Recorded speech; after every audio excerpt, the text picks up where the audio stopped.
How we doing? All right, here we go. Okay.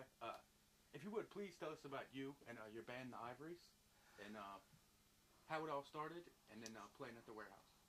How it all started? Gee, that's a big one. Well, my name is John Moore. People call me Deacon John. That's my stage name. I got that from a song called Good. There was a drummer who played with me a long time ago named Al Miller. Played with Roy Brown, and he got that idea. Said I look like a deacon. So we call him Deacon John. As the song says, Deacon John, Elder Brown, two of the slickest cats in town. They'll all be there, just wait and see, rocking and stomping at the jamboree. I heard the news, there's good rocking tonight. Deacon John. Get it on. Uh, Your band, the Ivories, played at the warehouse, or just you? Well, it was me and my band, because I rarely perform without my band. I'm known for playing with my band more than without my band, but Okay. I do play without the band. So, like you see me right now, I'm still out of funerals. So, what year did y'all play at the warehouse? Right around when it first opened up back in the late 60s, early 70s. Yeah, early 70s. So I remember when they were just building the place. It was such cheap construction. People, the fire marshal would wonder, well, we better keep an eye on these guys over here, man. They got all these rugs on the floor, the fire hazard, people standing. There's too many people in there. It was only designed for X amount of people. Look, they got people pouring all out in the street, sitting all on the floors, man. It's a fire hazard. The fire break out, nobody would be able to get out of here, man. Did you? Sorry, watch this. Oh, I'm in? No. Yeah, Me moving the clipboard in frame? I'm good? Good, just watch this. Oh, gotcha. Chicken. Did y'all play at the warehouse a lot? Well, most of the local bands were featured like as an opening act to one of the touring bands. Like they would have the Allman Brothers band come and play, and they'd have like a local band and be like the open act, like maybe the Paper Steamboat, one of the popular bands that had like a cult following. Well, they would be the most logical choice for a promoter when he's promoting the touring group is to have a hot local band, opening. That was usually the formula at the warehouse, except, when some of the really big names, they didn't want a local band to open up. They just them. And who did you play with when y'all played? Oh, I opened up like for the Allman Brothers, Three Dog Night, and man, just so many people that played there. Sly and the Family Stone, man, because the beautiful thing about the warehouse was that he caught all these performers before they hit the big time. Like he had Fleetwood Mac open up for him, and Fleetwood Mac hadn't really exploded as a big, huge national touring rock group. They're just starting out. Caught Three Dog Night. All those guys here were just coming out on the rock scene. They hadn't become huge rock stars, so I guess when they were touring to promote their various songs on the recordings, they would have a circuit of theaters and small venues where they would play to promote their records, but you usually can get them at a cheap price like that. And usually back in those days, the record companies were actually providing tour support for their artists to make it easier for the concert promoter to play them in their various venues, because they would get money from the record company to assist them in advertising and the promotion of the event. And also they would, some even the good companies would actually pay the bands, the musicians, But being a big rock fan back in then, I had a popular rock group called Deacon John and the Electric Soul Train. We played psychedelic and soul music, so we had you covered it going. But, you know, we did a lot of Jimi Hendrix and Led Zeppelin and Sly and the Family Stone, Santana. This was the kind of repertoire I had back there. Grand Funk Railroad, and I was like the Hendrix of New Orleans, you know, the first nippy. So I had my little fringes on, you know, and my sandals, you know. Take a step now. I'll cut it again. Let me make one quick adjustment. I'm sorry.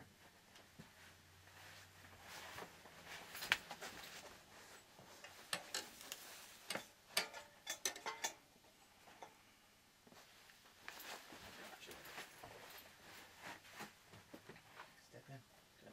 Right here? Yeah, perfect. Gotcha. Okay, thanks. All right, continue. Yeah. Keep going. Okay, so, you know, I was the grooviest cat around here. I had my little headbands and a tie-dye shirt, you know, and bell bottoms. You had to have bell bottoms. Blue jeans all the way, you know. But, you know, I used to hang at the place, you know, when they were getting it ready for the opening night. I'd go around there and talk to Don Fox and Bill Johnson, all of the guys that started the place, you know, and I already known Don Fox and all of them, you know. I played for their fraternities, and, you know, they had been in other music ventures before that, you know, that I had worked for them before. But anyway, they were always in need of, you know, like renting out backline equipment, you know, if you had a set of drums, or if you had like a Hammond B3 organ. I had a Hammond B3 organ, and just about all the rock groups had to have a Hammond B3 organ. So I used to rent on my organ for various shows over there, and of course I could get in for free then. Get to hang out backstage and meet all the stars. Oh man, you know. But those were the days, you know, and besides renting out equipment to them, you know, every now and then, you know, they would hire my band to be an opening act, you know, for one of the shows at the warehouse. And I used to get in free most of the time, so I was there just about every time I didn't have a gig or something. I'd just hang out at the warehouse, because that was the place to be, you know. And all these groovy chicks, and everybody was, there was a last of the free spirits. Everybody was share alike, and just love one another. You know? Everybody sitting out and hugging each other, and sharing and caring, and everything was lovely. But it was quite an experience, because you have to remember the warehouse was built as a concert hall and not a dance hall. So consequently, people came there to sit down and enjoy a concert, and not necessarily to dance and get up and boogie, you know, like some other affairs. So with that in mind, you know, a promoter would gear a lot of the music toward an audience that wanted to see a show, rather than, you know, something other than that, a show. And he would hire the entertainment that he knew would appeal to the kind of clientele that he had. Long hair everywhere. So along with that, you know, and a lot of other goodies, you know, the music and food and the ambiance. But it was a great place, because it was huge, and it had that, you know, earth mother, natural, you know, kind of feeling to it, you know, like, which was just the same as, you know, the era that was happening in the building and the architecture that all went along with that whole free spirit attitude that was prevalent during the late 60s and early 70s, when people felt like, you know, you know, it was a beautiful day all the time. And just concentrate on peace and love and joy and sharing and caring. And everything is wonderful. Everything is beautiful. But everything was beautiful for a while back then, you know. I remember back then, you know, you felt safe. You could go to those concerts and everybody would have a ball. You hardly ever see any fights. Everybody's so groovy, you know. I guess they were so stoned you couldn't do nothing but sit down anyway. But those were the last days of Pompeii. So I remember I saw all the great acts over there, like Bob Marley with the Babylon by Bus Tour, saw Chicago when they were called the Chicago Transit Authority. You know, they dropped that name, Transit Authority, pretty early in their career. But I saw, you know, Buddy Miles and all the amount of talent they had, Creedence, all the original Three Dog Night, and man, there was just so much plethora of entertainment back there, you know, and it was always for a good time, you know, and I don't remember too much violence, anything occurring in the warehouse. It just was a groovy place to go to, you know. You see all your friends there. People who, birds of a feather, flock together. But, so that was pretty much my association, you know, with just like running out equipment, stage equipment, you know, like an electric piano or something, you know, a Hammond organ, a set of drums, because they had a huge PA system over there. And you would never, that was one good thing about the warehouse. If you went there, you know, you wouldn't be disappointed by the sound, because they had like really state-of-the-art stuff, you know, back then compared to the state-of-the-art stuff today. But, you know, the Beaver boys, you know, they had their stuff together. They was always going into better and better sound systems in that, because it started out, you know, with a great one, but as the years went by, they kept getting better and better sound systems. They'd hang them all in the ceilings all over the place, man. But, and, you know, it was a place to hang out, too, you know. Besides being a concert hall, it was one of the few concert halls where they actually had, like, a scene. There were people, vendors selling incense and beads and jewelry on the outside, you know. All sorts of goodies. Yeah, they'd be selling all natural brownies and pies and jewelry and incense, and the big scent back then was patchouli, man. Man, you could smell patchouli if you come within 2 blocks of the arena. All you could smell was patchouli. Oh, man. I just had a wonderful time back there with all of the shows that I was able to see, you know, and to see those performers, you know, like I saw B.B. King when he had the Thrill Is Gone playing. When he first broke into the festival circuit, you know, and it was just amazing, you know, to see the amount of talent that came from Freddie King. Oh my God, Freddie King, B.B. King, Albert King. There was a great assemblage of blues performers, John Lee Hooker. All the greats were still alive back then, you know. Because today you try to get a good blues show and you start scratching your head, because most of all the blues greats are dead now. But back then, yeah, oh man, they had Buddy Guy and the harmonica player that played with Junior Wells. They were like a combo back then. They played the warehouse. Man, and just Joan Baez, all the great folk singers, all Guthrie. Man, if I could just write a book, man, if I sat down and thought about all the things that went on in that warehouse, you know. But I think what kind of led to the demise of an era, you know, with the dirty word disco, you know. So, this is an opinion of mine. A theory that I had was that the people who were running, you know, the nightclubs and the bars, I think they all got together with the recording industry to get a kind of music that would make people sweat and dance and want to buy more drinks. Because that was the biggest complaint from, you know, the clubs that featured a lot of the head music. People would just be stoned and just sitting there and they won't buy any drinks. They said, man, we need something that's going to make them get off their ass and dance and sweat and want to be buying drinks all night.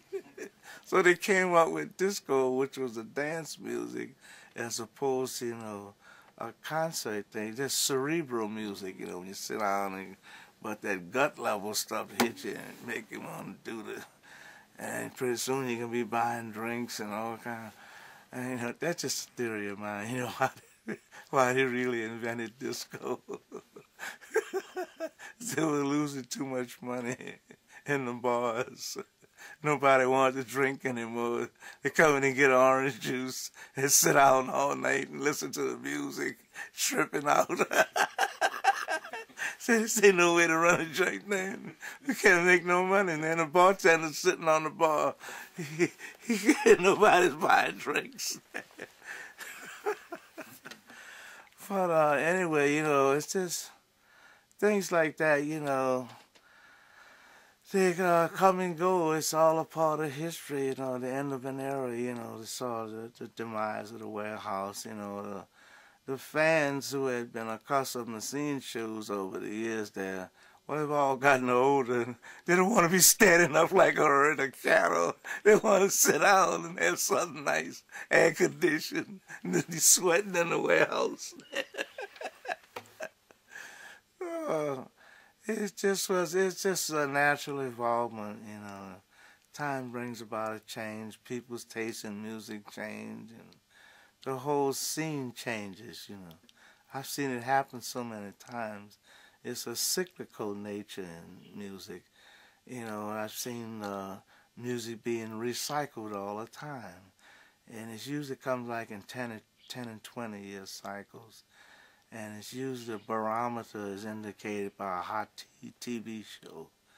Like when Happy Days, the popular sitcom, featured 50s music. Well, that was back in the 70s, right? Well, you know, 20 years, you know, the 50s was the hot thing. Now in the 70s, it's hot all over again. The Fonz coming out, the clothes were hot, the music were hot. It influenced a lot of the recordings that were being made. And, you know, and yeah, I've seen that happen over and over again. You know, the nature of music is cyclical because one generation does not want to identify with the previous generation. I saw, you know, the hair thing go to cutting your hair off. It used to be hip to have long hair. Now you got to cut it off. No hair.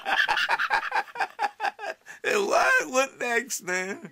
See, once bell bottoms, cut that shit off, man. No. And now you see the bell bottoms are coming back into fashion.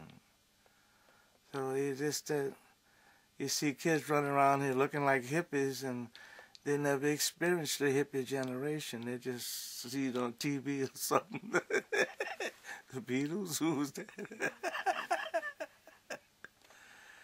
But Don Fox said, well, I'll go way back because I was there when they first planned and started the warehouse, because they told me they were forming a corporation. They got a building that they were looking at and how they were going to do it, and they were kind of planning out to start the bookings and see what services they could get and to get the, because it was like the first of its kind, you know. Miles around, you know, and people would travel from Mobile, Baton Rouge, all over to catch these great groups, Johnny Winter, Edgar Winter, oh, man, they had some really great talent back there, man. A lot of them are dead. And I saw Crosby, Stills, and Nash. Oh, it's all the greats, man. Joni Mitchell. Oh. Man, yeah, I'll be wishing I didn't have a gig so I could go over there and just to hang out, you know, all these groovy people. Because people be actually felt back then. You felt the period of the times where people were actually coming together, you know, and learning how to love each other and accept people for their faults. And you kind of saw this thing coming together, and all of a sudden, bam, they killed Martin Luther King. Oh, man. Oh, they killed Kennedy. Oh, all this, you know, all this great hope we have for people getting together and loving one another, you know, it just, poof. I saw it happen like almost overnight, you know. Just playing the rock clubs, you know. You're starting to see, you know, the black and white kids come together because they like the same kind of music. And then the night they killed Martin Luther King, you didn't see a white person in a black club nowhere. It just like almost happened like overnight, you know. Because all of a sudden, you know, nonviolence turned into violence.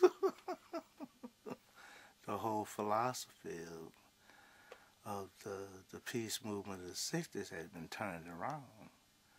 And it had its impact upon the music industry as well. And that kind of led to the demise of the whole scene, you know, in my opinion, you know. Politics and religion make strange bedfellows.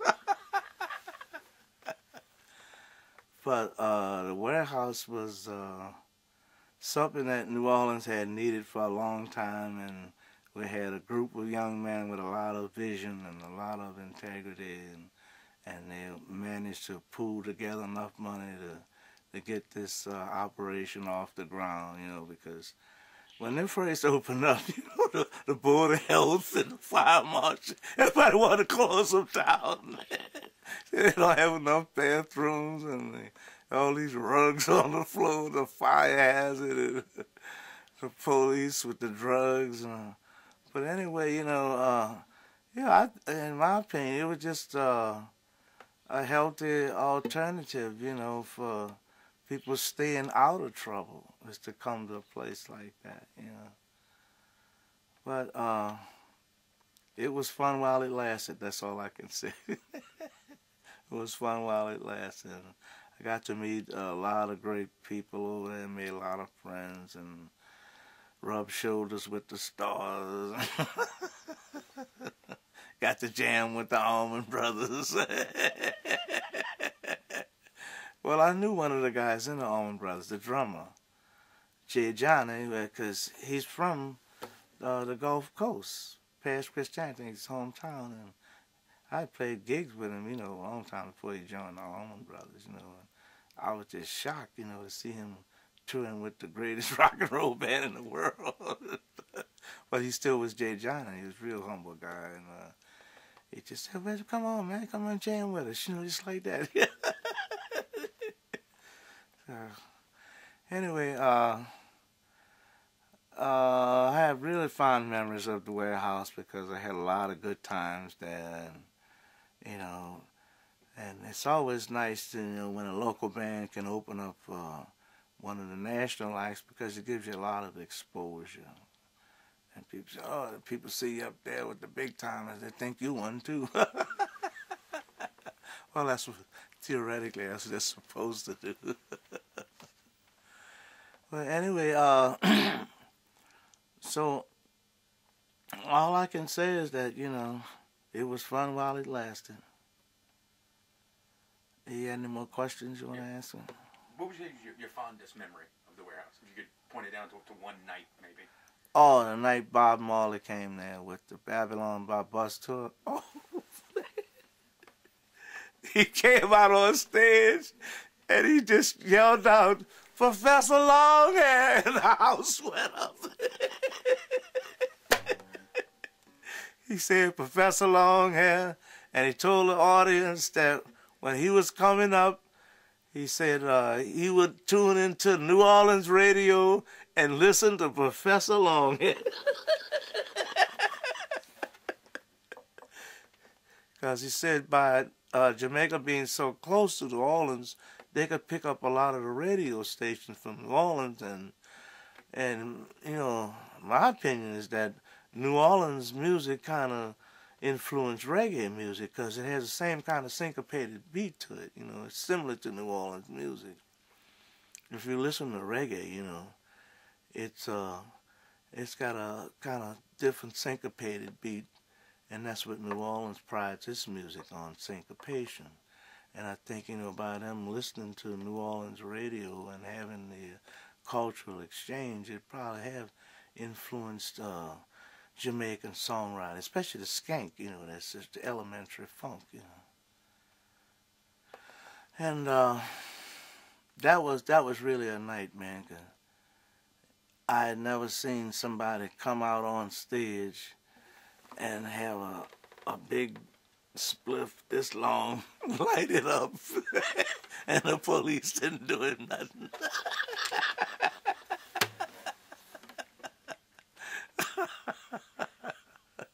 But that man, that was the most memorable night, man, seeing Bob Marley, because I had never seen him before. I heard about him, seen him on TV, but to see him in person, man, and he had all that hair, the dreadlocks, it looked like the head of Medusa. And he came out, all you could see, and he shook it up, man, and the crowd started screaming. Man, that was one of the highlights, you know, and there's been a lot of them, you know, like when I saw Chicago, oh God, Three Dog Night, you know, when they just had one. That was the only hit record. And to see, you know, the original players, you know, and Edgar Winter, oh man, just so many. I saw Mountain, so many of the great rock groups played over there. And I had the time of my life, man. Is there anything else you want to ask? You can throw a little jam in for us. Oh.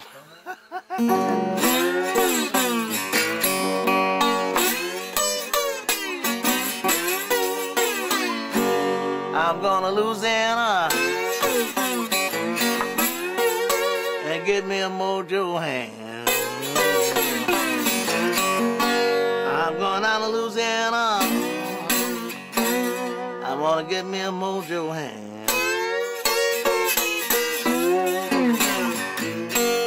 I just wanna fix my woman's soul. She can't have no other man.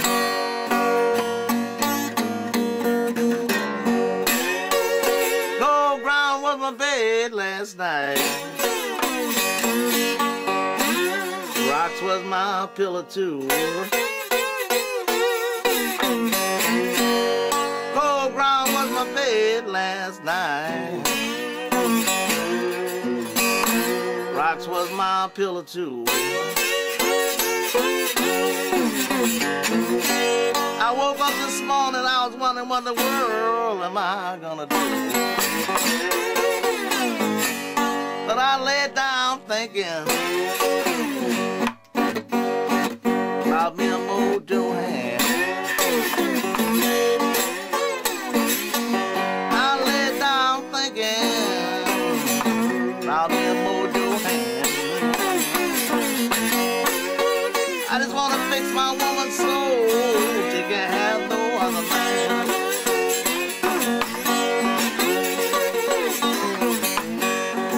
Why can't a woman act funny when she got another man? Can a woman act funny when she got another man?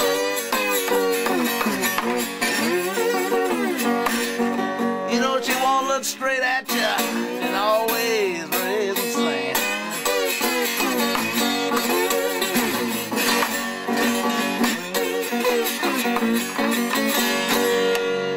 Yeah, I guess I won't do that no more. Anything else you want to ask me? Anything else you want to say? Well, I know you had a list of stuff. You pretty much covered everything. Pretty much covered it. All right. You were recently inducted into the Louisiana Music Hall of Fame. Yeah. I was just going to touch on that. Oh, okay. Yeah. Well, I was inducted into the Louisiana Blues Hall of Fame first, and then a few years later they inducted me into the Louisiana Music Hall of Fame. And a couple of years ago, the United States Post Office issued a commemorative envelope with my image and name on it to add to the list of all the rest of the guys in the town that's had their image and name on a commemorative envelope from the post office. I played at the White House in 2005 for a congressional ball for President Bush, and I played for President Obama when he came down here at the Musicians Village. It was really low key, but I got my picture with Obama. He came out to the Musicians Village, you know, earlier, before he started his campaign, you know, to see how New Orleans was doing after Katrina in regard to the recovery. And we were playing, you know, because we knew he was coming. We was playing for the Habitat for Humanity workforce. They had like a big party during the lunch hour, and that's when Obama came up through there, and I met him. But I've just been rocking and rolling and doing the rounds, doing my thing. Cool. Anything? No, good. Thank you so much, Deacon. Okay. That was beautiful.